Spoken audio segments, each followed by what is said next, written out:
이제 거의 2달 동안 온라인 예배로 여러 사랑하는 교우들을 대하고 있습니다. 바라건대 다음 주일부터 함께 모여서 얼굴과 얼굴을 마주대며 주의 말씀을 나눌 수 있기를 정말 간절히 기도하고 바랍니다. 우리 주님께서 우리를 지켜주시고 더욱더 이 기간 동안 우리의 신앙들을 성숙하게 만들어 주셨음을 믿고 감사를 드립니다. 오늘 부활 후 2번째 주일 주시는 예수님의 말씀을 통해서 우리에게 들려주시는 하나님의 음성에 오늘도 귀를 기울일 수 있는 이 시간 될 수 있기를 간절히 기도드립니다. 지저스 컴플렉스라고 하는 정신병이 있다고 합니다. 정신병의 종류가 굉장히 많다고 하는데 이 지저스 컴플렉스라고 하는 병도 있다고 합니다. 이 병은 이런 병이라고 합니다. 혹시 내가 재림 예수가 아닐까? 이렇게 생각하다가 결국에는 그렇다, 내가 재림 예수다라고 하는 정신적으로 확신이 되어서 재림 예수가 되어 행세하고 길거리를 돌아다니는 병이라고 합니다. 심심치 않게 우리 서울에서는 심심치 않게 만납니다. 우리 순천에서는 그런 경험이 저로서는 없는데요. 서울에 살 때는 가끔 가다가 예수님의 복장을 하고 자기가 예수라고 다니는 사람들도 가끔 봅니다. 그것뿐이겠습니까? 어떤 이단 종파의 교주가 되어서 자기가 재림 예수라고 이야기하는 그러한 이단 종파들도 꽤 있습니다. 1989년에 개봉된 영화 중에 몬트리올 예수라고 하는 작품이 있습니다. 이 작품도 이 지저스 컴플렉스에 대해서 잠깐 이야기를 나누고 있는데, 이 주인공이 늘 성극에 참여합니다. 예수의 순환을 다루는 연극에서 이 사람은 예수 역을 맡게 됩니다. 그 예수 역을 맡고 그 연기를 하다가 어느 순간 예수님의 마음이 됩니다. 그래가지고 타락한 도시의 거리를 배회하게 된다라는 이야기 또 영화도 있습니다.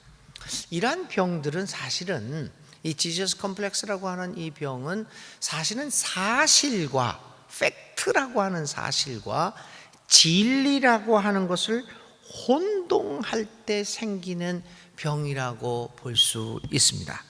우리나라에서도 그런 일들이 있었어요.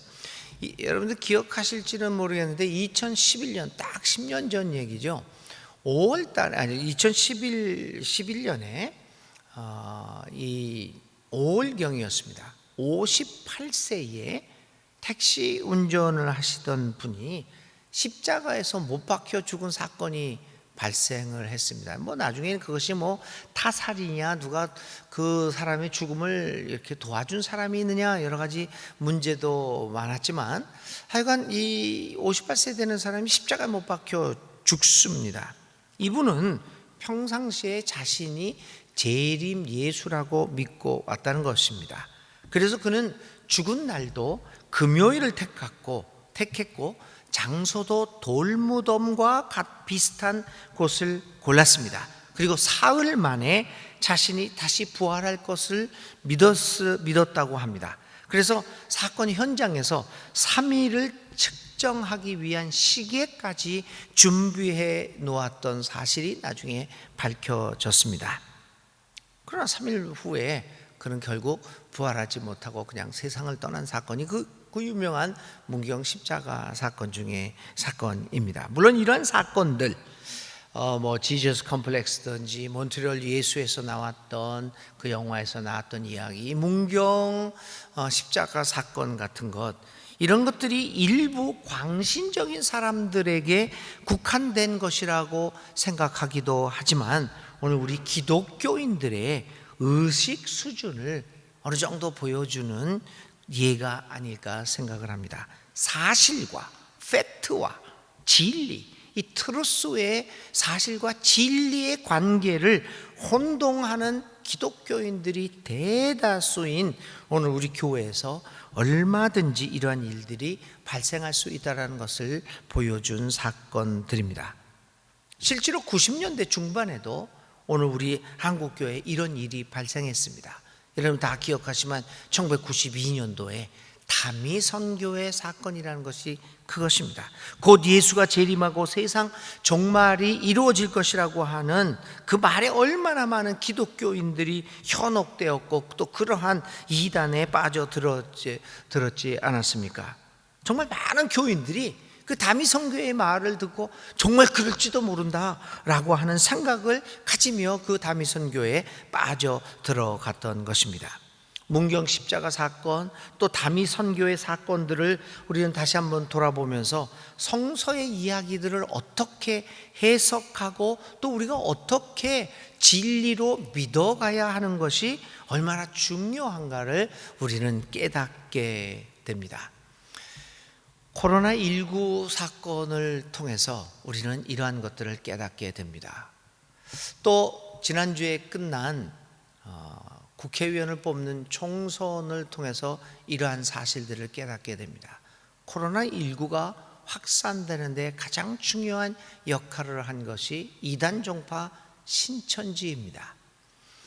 이 신천지의 가장 큰 문제는 무엇이었습니까? 바로 문경 십자가 사건이든지 이 지저스 컴플렉스에서 나타나는 것과처럼 사실과 진리 관계를 혼동하는 데서부터 옵니다.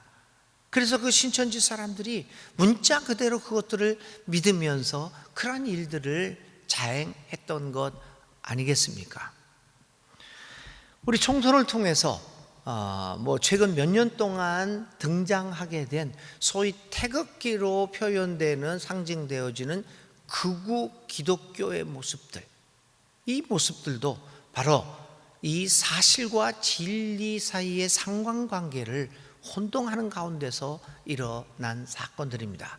그래서 저는 이번에 코로나19 사건이라든지 총선을 보면서 우리 기독교인들의 위치가 어디에 자리를 잘 정립을 해야 되느냐, 이런 것들이 굉장히 중요한 주제로 나타나고 있습니다. 코로나19가 우리 기독교에 주는 그 교훈이라고도 볼 수 있습니다. 자, 이러한 사건을 염두에 두면서 오늘의 말씀들을 한번 해석하고 오늘의 말씀들을 하나님의 음성에 귀를 기울여 보도록 하겠습니다. 유대인의 안식일 다음 날 예루살렘에서 한 12km 정도 떨어진 엠마오라고 하는 조그마한 마을을 향해 길을 떠난 두 사람이 있었습니다. 이 이야기는 우리가 너무나 잘 압니다. 길을 가면서 그 두 사람은 무엇인가 알 수 없는 근심과 의문에 쌓여 있는 모습들이었습니다. 고개를 숙이고 침통한 얼굴 표정으로 길을 갑니다. 그들은 길을 가면서 최근에 일어났던 일련의 사건들에 대하여 대화를 나누고 있습니다. 바로 그때였습니다. 어디서 나타났는지 모르게 낯선 사람이 불쑥 그들의 길에 뛰어듭니다. 그리고 이 엠마오로 가는 두 사람과 함께 길벗이 되어서 그 길을 가게 됩니다. 그가 묻습니다. 무슨 대화를 그렇게 열심히 하고 계십니까? 그러자 두 사람 중 한 사람이 한심하다는 듯이 말합니다. 아니, 당신은 얼마 전 예루살렘 사건, 예루살렘을 온통 떠들썩하게 했던 사건을 아직도 모른다고 모르고 있단 말입니까? 이 낯선 길벗으로 등장한 이 사람은 아무런 반응을 보이지 않고 무슨 일이 일어났습니까? 묻습니다. 바로 나사렛 예수에 관한 일이요, 우리들은 그분이 그렇게 쉽사리 죽으리라고는 전혀 생각을 못했습니다. 그분이 우리의 곁을 그렇게 호련히 떠나게 될 줄은 몰랐습니다. 너무 실망이었습니다. 그분은 하나님의 예언자로서 놀랄 만한 기적들을 베풀었던 사람이었습니다. 저는 그분이 그 많은 능력을 가지고 우리들을 이끌고 로마로부터 우리를 해방시켜 줄 줄 아는 많은 사람들이 그런 기대를 갖고 있었습니다. 그런데 그분이 바로 며칠 전에 로마 관원들에 의하여 십자가형을 받고 그렇게 맥없이 죽어버리고 말았습니다. 그렇게 허무하게 죽을 줄이야, 허무하게 우리를 떠나게 될 줄이야 몰랐습니다. 더 희한한 것은 우리 가운데 몇몇 사람이 예수가 다시 살아났다고 이야기를 하고 다니는 것입니다. 그 중에서도 몇몇 여인들이 그를 보았다고 하지 않겠소? 그러니 도대체 무슨 일이 일어나는지를 모르겠습니다. 그러자 이렇게 낯선 길벗 이 사람은 그들의 이야기를 듣고 모세 율법에서부터 시작하여 예언자에 이르기까지 성경 전체에서 메시아가 누구인가를 가르쳐 주었습니다. 이 낯선 사람의 이야기를 듣는 동안 이 두 사람의 마음속에서는 형용할 수 없는 기쁨과 평안이 넘쳐나기 시작합니다. 그것은 정말 뜨거운 감동이었습니다.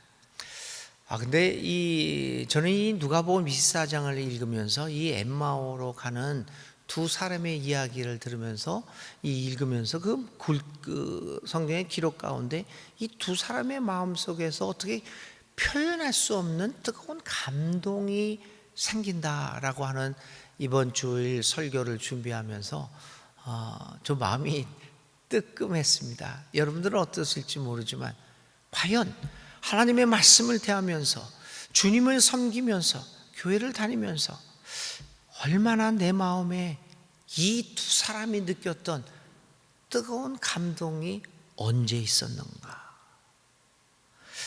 이 장면에 이르러서서 잠깐 설교를 준비하다가 멈칫했습니다. 여러분은 어떻습니까?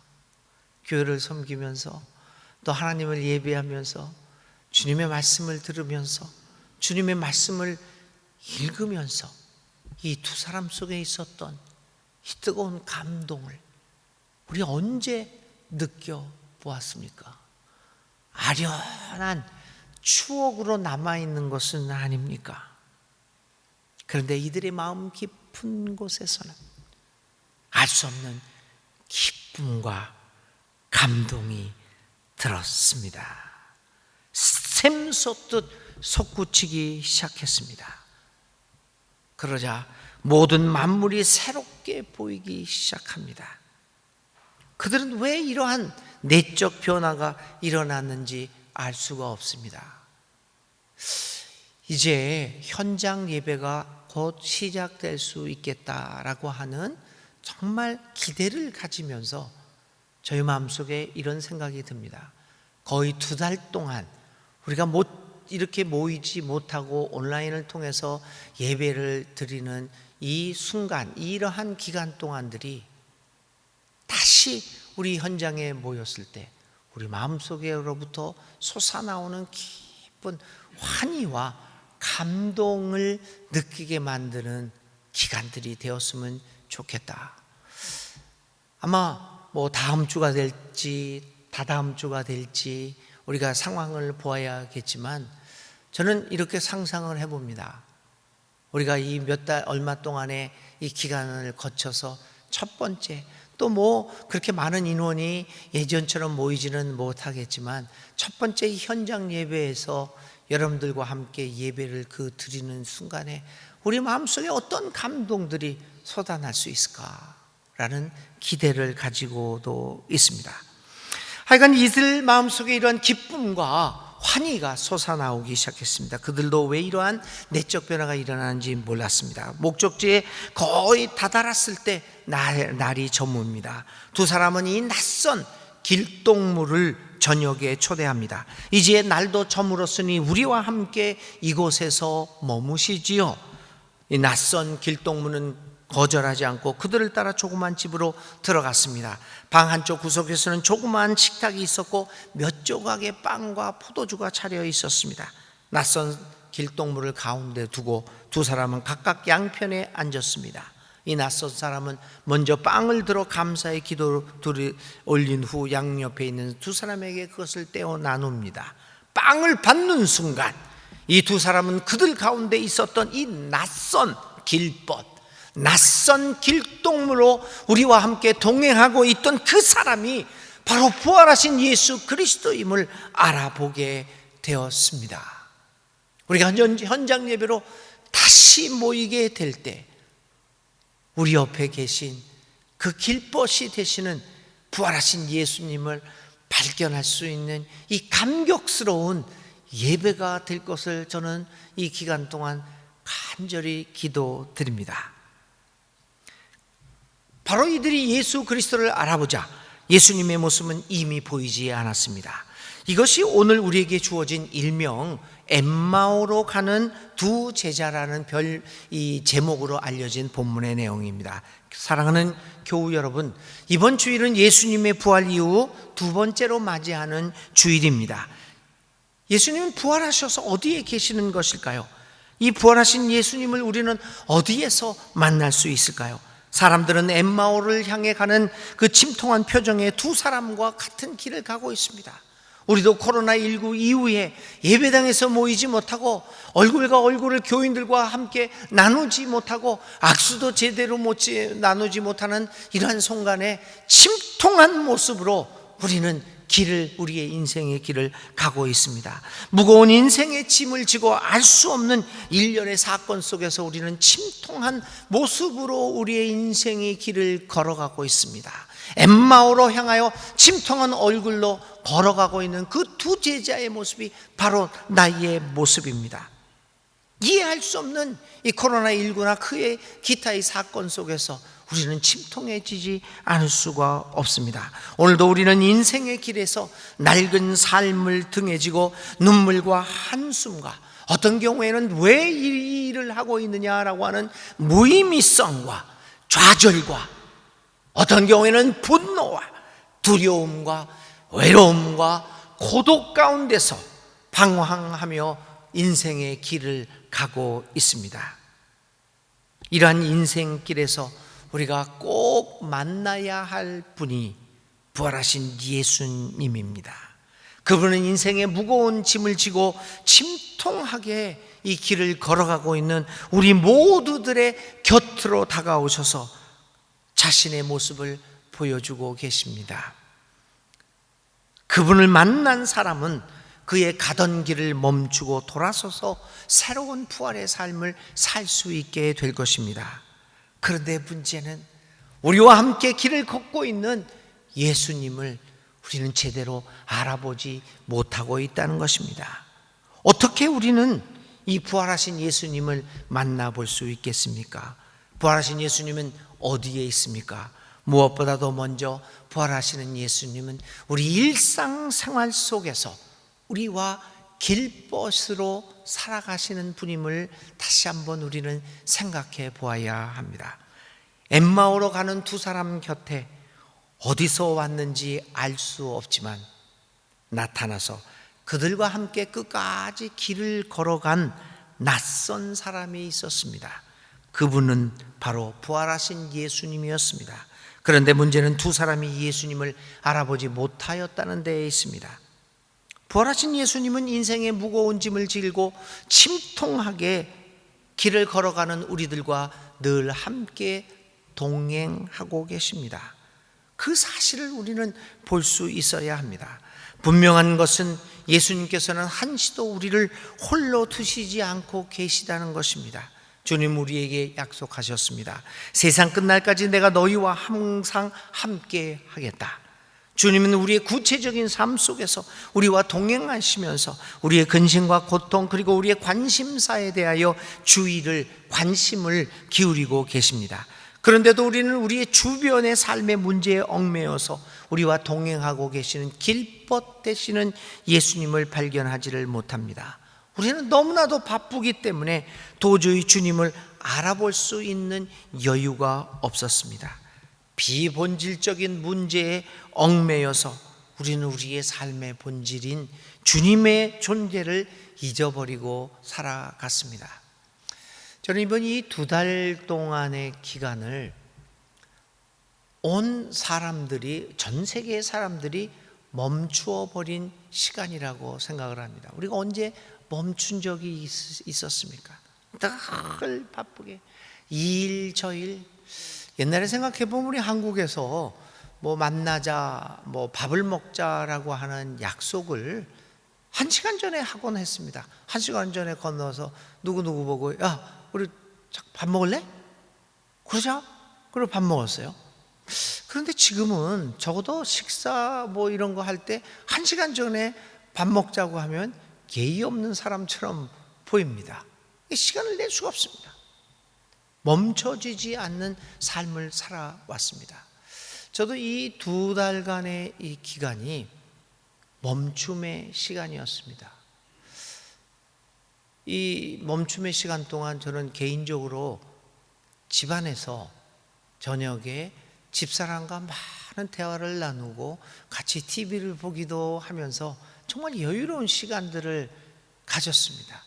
일부러 그런 것은 아닙니다.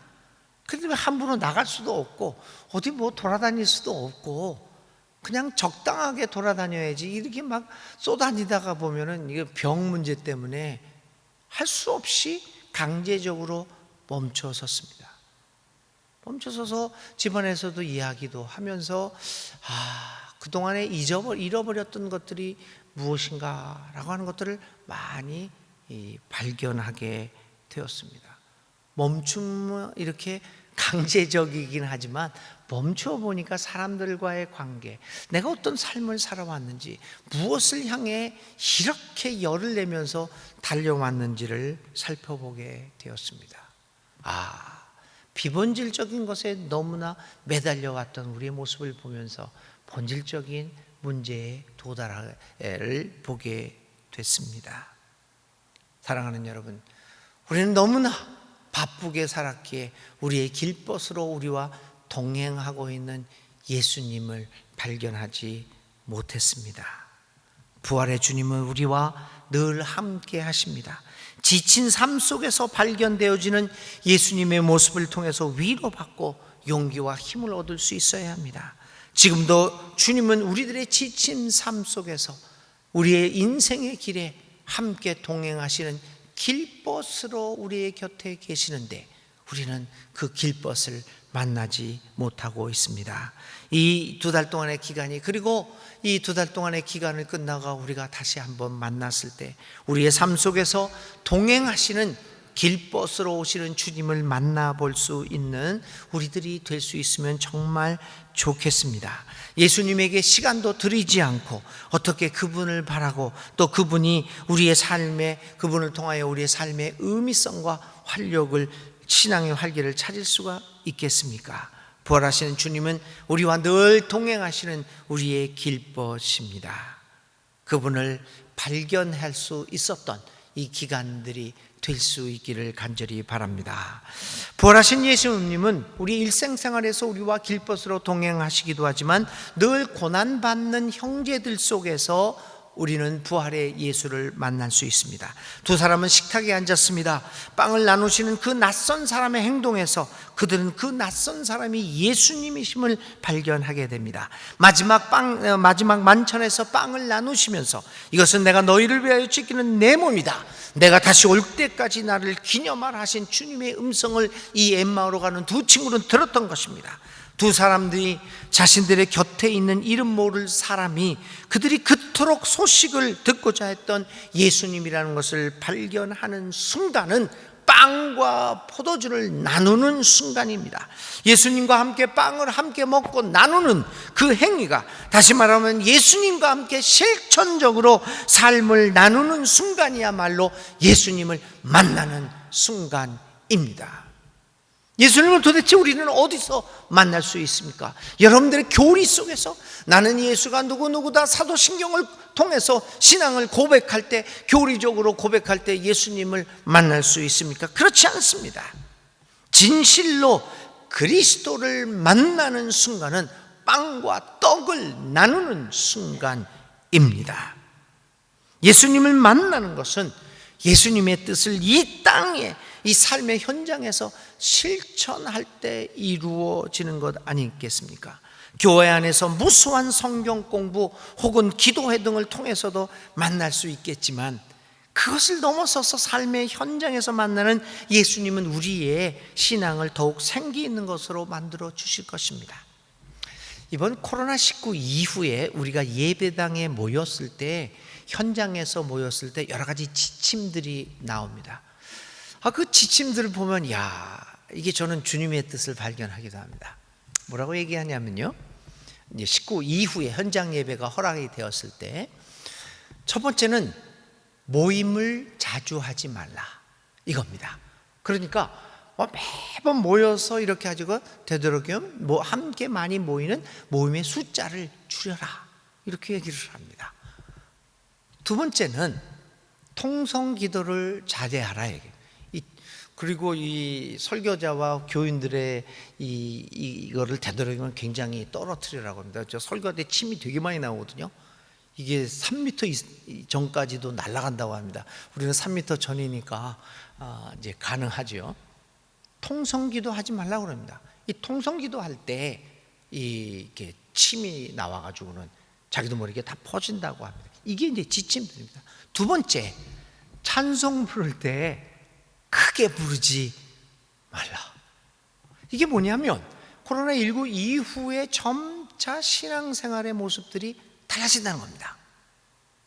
이게 공부하는 모임도 점점 줄여줘야 되고 3번 모일 거 1번 모이고 5번 모일 때 3번 모이고 뭐 이런 식으로 축소되어지는 교회 내에서 함께 모이는 것들은 점점 축소해야 된다는 것이 이 지침입니다. 그렇지 않고서는 또 이 코로나 위기가 우리 교회를 통해서 발생할 수 있기 때문에 어쩔 수 없이 적어도 뭐 1년, 2년간은 그렇게 될지도 모르겠습니다만은 그게 점점합니다. 문제는 뭐냐?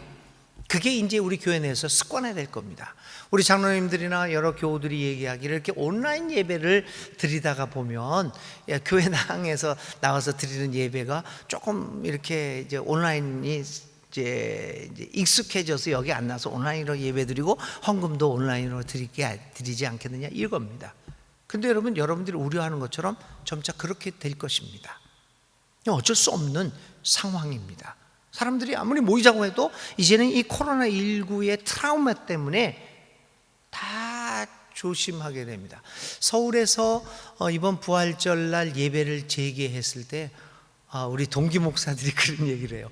구름대처럼 몰려올 줄 알았대요. 그동안 한 2달 동안 못 모았으니까. 그런데 30% 많이 모인 사람이 50% 정도 모였답니다. 그게 조금 실망도 했답니다. 구름대처럼 몰려올 것 같았는데. 근데 이게 현실입니다. 그런데 여러분, 이 현실 속에서 이러한 코로나19로 만난 현실 속에서 주님이 주시는 메시지가 있습니다. 너희들은 지금까지 예수를 어떻게 믿어왔느냐? 그저 교회당에 모여서 기도하고 통성하고 찬양하고 공부하고 훈련받고 이것만 치중하지 않았느냐? 이제는 그런 것들을 넘어서서 삶의 현장에서 부활의 예수를 증거하라. 삶의 현장에서 예수님을 만나라. 이제는 교회라고 하는 이 좁은 현장을 넘어서서 내가 만든 이 세계 모두가 너희의 삶의 현장이 될 것이고 너희의 신앙을 실천하는 현장이 될 것이다. 이것이 너희들로 하여금 부활하신 예수님을 만나게 하려고 하는 삶의 현장에서 우리와 길벗이 되어 살아가고 있는 부활의 예수를 만나게 하려는 나의 계획인 줄 너희들은 알지 못하느냐 말씀을 하고 계신지도 모릅니다. 교우 여러분, 교회에 모여야 합니다. 그러나 코로나19 사태를 통하여 우리는 교회뿐이 아니라 이 교회를 넘어서서 삶의 현장에서 우리의 길벗이 되어 우리와 동행하며 우리로 하여금 이렇게 삶을 살라 말씀하시는 그 부활의 예수님을 발견하는 신앙으로 발전해 나가야 할 것입니다. 이러한 삶의 현장에서 예수님과 동행하며 예수님의 삶의 모습을 실천하는 사람들은 결코 무의미한 신앙이 아니라 참으로 살아있는 신앙을 가지게 될 것입니다. 요한복음 4장에는 예수님과 사마리아 여인의 대화 장면이 나옵니다. 그분은 지쳐 있었습니다. 제자들이 먹을 것을 걸어 나간 사이에 그분은 지쳐서 쉬고 있었습니다. 그때 사마리아 여인과 만나 대화를 나눕니다. 사마리아 여인으로 대변되는 소외받고 있는 이웃과의 만남은 예수님으로 하여금 새로운 힘을 갖게 만듭니다. 제자들이 돌아옵니다. 지쳐있는 예수님을 발견한 것이 아니라 생기가 넘치는 예수님을 발견한 제자들은 놀랐습니다. 예수님 어디서 먹을 것을 찾으셨습니까? 예수님이 답변합니다. 요한복음 4장 34절입니다. 내 양식은 나를 보내신 이의 뜻을 행하며 그의 일을 온전히 이루는 것이니라. 사랑하는 교우 여러분, 우리의 일상 삶과 우리의 삶의 현장에서 이웃들과 부활의 예수님을 나누게 될 때 우리의 신앙은 힘을 얻게 될 것입니다. 사랑하는 교우 여러분, 코로나19 위기로 2달 정도 모이지 못했습니다. 이제 큰 일이 없는 이상 곧 우리는 예배에 현장 예배를 드리면서 얼굴과 얼굴을 맞이하여 예배를 드릴 것입니다. 이 2달 동안의 기간이 결코 헛된 기간이 아니라 우리로 하여금 삶의 현장으로 나서게 만드는 귀한 신앙의 성숙 기간이 되었을 줄을 믿습니다. 이제 우리가 다시 얼굴과 얼굴을 마주대며 예배 드릴 때 코로나19를 통하여 하나님이 우리에게 주신 삶의 신앙의 교훈을 잊지 말고 부활하신 예수님과 길벗이 되어 인생의 길을 걸어가는 훌륭한 생기 있는 믿음의 식구들이 다 될 수 있기를 간절히 기도드립니다. 부활의 주님과의 만남은 실로 우리 삶 속에서 가장 큰 체험과 의미를 줍니다. 부활의 주님을 만난 사람의 삶은 변화받은 삶입니다. 예수님을 만나야만 우리 삶의 무의미성에서 탈피할 수 있습니다. 깊은 좌절과 절망 속에서 코로나19의 이 시기를 지난 우리들에게 부활의 주님은 다시 한번 새로운 신앙의 꿈을 주십니다. 평범한 우리의 일상생활에서 우리와 동행하시는 주님, 삶의 현장에서 부활의 주님을 열심히 전파함으로써 삶의 새로운 활기를 찾게 만드시는 우리의 길벗 되시는 예수님을 만나고 그분과 동행하면서 우리의 신앙을 코로나19 이후에 좀 더 한층 더 높은 새로운 차원으로 성숙하게 만드는 우리들이 될 길을 간절히 기도드립니다. 길벗으로 우리와 만나시는 예수님을 발견하는 우리들이 되기를 간절히 기도드립니다. 주님께 기도하기는 다음 주일에 정말 이 현장에서 여러분들과 이 기쁨의 재회를 할 수 있기를 간절히 기도합니다. 여러분들을 이 자리에서 만나보기를 정말 하나님께 기도하며 기대합니다. 여러분들도 교회를 향한 정말 깊은 소망과 사랑을 가지고 우리 다시 만날 이곳에서 현장에서 예배해 드릴 날을 이번 주간 동안 간절히 기도하며 기다리는, 그래서 우리가 서로 만날 때 정말 우리 마음속에 이 엠마오로 가는 두 제자가 느꼈던 뜨거운 감동이 이 내면 깊은 곳에서부터 샘솟듯 쏟아져 나오는 우리 모두가 되시기를 주님의 이름으로 간절히 기도드립니다. 기도하겠습니다. 하나님, 이제 코로나19 위기를 끝내고 점차 우리가 현장에서 얼굴과 얼굴을 마주보며 예배드릴 날이 가까이 옴을 느낍니다. 하나님, 이 기간 동안 우리를 지켜주신 것을 감사합니다. 이 기간 동안 하나님이 우리에게 주신 이 메시지들을 잘 간직하고 이제 코로나19 이후에 새로운 신앙의 삶을 새롭게 출발시키는 우리들이 되게 하옵소서. 순천중앙교회가 코로나19 이후에 새로운 시대를 열어가는데 하나님의 도구가 되게 하여 주시옵소서. 길벗으로 만나는 예수님을 통하여 우리가 다시 한번 삶의 활력을 되찾게 도와 주옵소서. 예수님의 이름으로 간절히 기도를 드립니다. 아멘.